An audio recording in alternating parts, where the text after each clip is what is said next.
Welcome to Beef Sticks Podcast. The Spooky Scary Sentinel. Oh, Pacey, this is going to be the best Halloween ever, and it's horrible that COVID and Trump has ruined it. It's so great. We get COVID the same year we get a moon we don't get on Halloween for 72 years, you know? Yeah, it's we get a full moon on Halloween. Halloween's on a Saturday. Plus, we get an extra hour of Halloween because daylight savings time is Sunday. Yeah. So you get a full extra hour of All Hallows Eve. It's like this was primed and ready to be the best Halloween ever. I'm telling you, conservative Christians are behind everything. Oh, we don't like conservatives or Christians. And the combination just makes me sick. Oh, you know what makes me sick? What's that? Seeing somebody write their own bio. Oh, my God. Tell me about it, Pasty. Especially someone with as long and as storied of a career as Vince McMahon. And yes, news broke this week that WWE has reached a groundbreaking new deal with Netflix, partnering with them for a multi-part documentary on the life of Vince McMahon. This is said to be one of the highest budgeted documentaries in Netflix history. Wow. Wow. Bill Simmons will executive produce. Chris Smith, who directed Netflix's Firefest documentary, will produce the Vince Project along with WWE Studios. This documentary from WWE Studios and Netflix is not the Pandemonium biopic that has been rumored since 2017, which actor Bradley Cooper was expected to be part of at one point. It looks like that project has been canceled. And Vince is writing his own story. It's going to be great. It's you know what probably is mundane but really stands out to me in this, what you just read, Pacey. What you just read, the one thing that shouts out to me is that it's going to be on Netflix. So now think about this. So USA airs Raw, and don't they also air NXT? Yes. And probably multiple other things. They're owned by NBC Universal, which owns Hulu. They also air SmackDown on Fox, which was the biggest deal ever on network television, and WWE has seemed to put all their eggs in the basket of making Fox happy and making SmackDown their number one brand as opposed to Raw. Fox is owned by Disney, which runs Disney Plus. How did they get on Netflix? Their two biggest partners own the other two rival streaming services. Really, the only thing left is HBO Max. Yeah, I'm wondering, is Vince, did he play this on purpose? Were they the only ones that would buy it? I mean, not that it means anything, but you would just think there would be a little preferential treatment to one or the other. Especially Disney Plus, which is huge, the new thing, and Fox seems to be who they're really, massaging the ball sack of. Yeah. Oh man, could you imagine the Vince biopic on fucking Disney Plus? He would be unstoppable at that point. He would probably become immortal and take over the world of fiery laser beam eyes. So it was when Vincent Kennedy McMahon was 5 years old that he penciled Mickey Mouse for the first time. Just writing Walt Disney out. Oh, great. This is cool. Me, Disney. It was me all along. That'd be great. In all honesty, I am excited to see this. Yes, it's going to be super one-sided. But aren't all documentaries super one-sided, in all honesty? Or at least they're super to fairly one-sided. Am I right? Yeah. I will say I'm excited to see this just on the grounds that Vince is so horrible at putting together Raw and SmackDown on a weekly basis. I'm really excited to see him recounting stories from his own life. Oh, well, and there's the I don't know if it's very publicized. It was at one point, and then it seemed to drop off the face of the earth. But Vince really didn't have a good relationship with his mother, and in fact, in an interview with Playboy magazine in early 90s, maybe late 80s, but I want to say early 90s, he talked about how she sexually abused him as a child. And it's like, are they going to, I don't see them bringing that up, which is kind of part of it that I want to see. Not that I want to see her sexually abuse her child, but that's a huge part of what framed his mind. Am I right? When you're knowing about somebody's life, you have to know about the major events. And that's something that would shape his entire being. I mean, look at his interactions with his own daughter. You're like, right? Oh yeah. Oh gosh, that's a token JRR that we actually have in the can. I guess I'm going to spoil this for Pasty because Pasty hasn't heard this news yet either, folks. We are postponing token JRR until the next year. We actually have a few in the can, but we're going to build some up. We're going to go through them and see what we got. And we may or may not change the name because it's kind of amalgamated into more than just JR. It's a whole kind of deal. But there are a bunch in the can. There's a bunch sitting.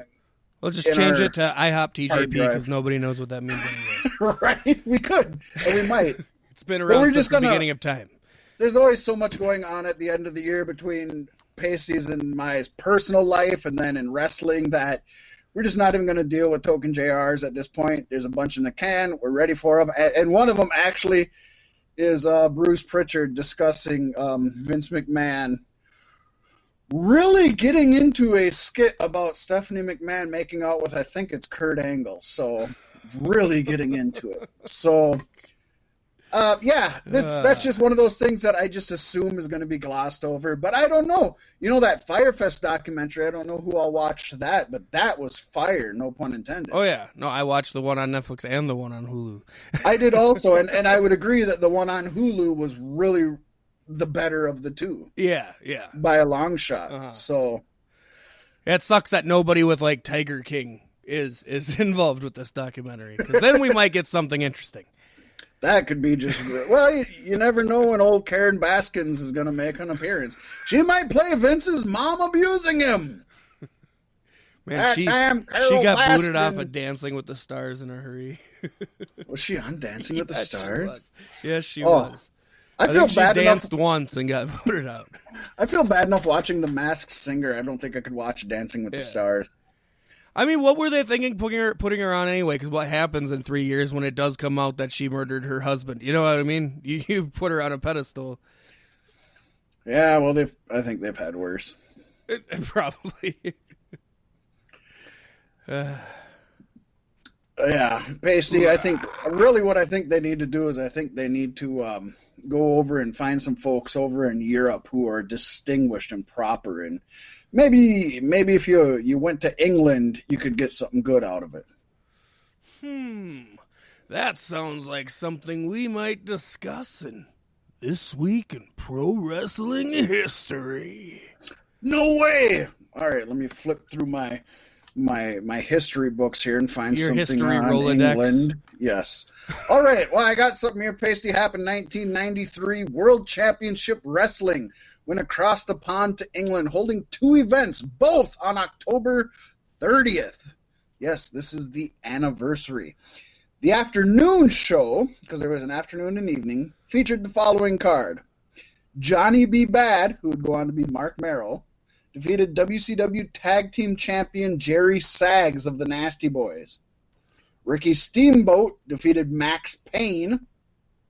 Too Cold Scorpio and Marcus Alexander Bagwell. Of course, Too Cold Scorpio went to be Flash Funk in WWE, but I think he's better known as Too Cold Scorpio. And Marcus Alexander Bagwell, Buff Bagwell in the NWO. They defeated the Hollywood Blondes, which was a group of two guys who I don't think really did anything in their pro wrestling careers. I think they kind of fell off the map here. I don't know, Brian Pillman and Steve Austin? I don't know. Who are those jobbers? Never heard of them. Never heard of them. WCW U.S. Champion Dustin Rhodes, the son of Dusty Rhodes, defeated WCW TV Champion Lord Steven Regal in a non-title match. We had the Icon Sting defeat WCW Tag Team Champion Brian Knobbs of the Nasty Boys. And the main event of the afternoon show seen Ric Flair and Davey Boy Smith defeat WCW World Champion Vader and WCW International Champion Rick Rude. This was actually just after the time, and it's really weird. Ric Flair left WCW, went to WWE in 1992, but he took the WCW World Championship with him, the big gold belt, if you will. So WCW created a new belt and just called that the World Championship. Well, then Ric Flair was like, WWF doesn't give a fuck about me. He came back to WCW. He brought the title back with him, and they called that the WCW International World Championship before it ended up being consolidated together. They had a, what's the word I'm trying to think of, Pacey, where you put them together? Unification. They had a unification of the two into what would continue to be the big gold belt. I want to see that title make a comeback. Oh, the WCW International World Championship. That would be better than the TNT Championship, just saying. I mean, I'm saying also. Probably, Rick Rude would probably be a better champion than just the TNT champion. Just call it the Elite International Championship. That's great. That's great. Then they held another show that evening, also held in England. And we've seen WCW TV Champion Lord Steven Regal pin Johnny B. Bad. WCW Tag Team Champions The Nasty Boys, Sags and Knobs, as we talked about earlier, defeat Marcus Alexander Bagwell and Too Cold Scorpio. We've seen WCW US Champion Dustin Rhodes pin Max Payne. Sting pinned the WCW International World Champion Rick Rude, but this was in a non-title match. Ric Flair and Ricky Steamboat defeated the Hollywood Blondes, Steve Austin and Brian Pillman. My God, if there was 4 other people who were better workers in this world in the same match, holy buckets. Woo. And the main event saw hometown hero, British Bulldog Davey Boy Smith getting a victory over WCW World Champion Big Van Vader, although by disqualification, so he did not win the title and did not take it back overseas. Really shows you who your workhorses are, all the guys who worked double shift. Right? Oh, exactly. And that's just in one day. Can you imagine putting on a wrestling match in the afternoon and then going through and putting on another one in the eve? Ah. And then they got Halloween Havoc coming up the next night. Yeah, exactly. Well, you got to think about it, too, though. I mean, pro wrestling ain't the kind of, especially WCW back in 93 when they had no money, they're not the kind of people who would fly them over there and give them a day to rest and then they had do to it. paddle a they boat. Got jet lag. Well, they might have, but they definitely had called jet that lag by warm-ups. the time they got there. So you get there, you know, you have jet lag, you don't get to sleep the night before, you work the afternoon, then you work the evening, then you probably have to fly back either that night or the next morning. And they wonder why so many of them were addicted to drugs. I wonder why. I'm telling you, the solution is just to put them all in Viking longboats. You got to get across yourself. I mean, they're all warriors, right? Row and row and row and go and Raymond Rowe. Yeah, okay, they got nothing. I'll tell you what, Fat Mac, you ain't the only one, because when it comes to giving results for Impact Bound for Glory 2020, I got nothing. I didn't get to watch it yet. What? Oh, good show.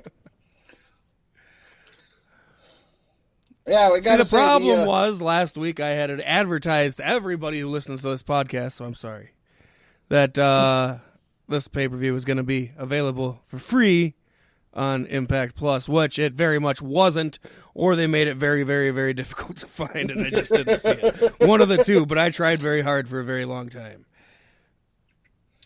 I would love to for my own Christmas present this year to get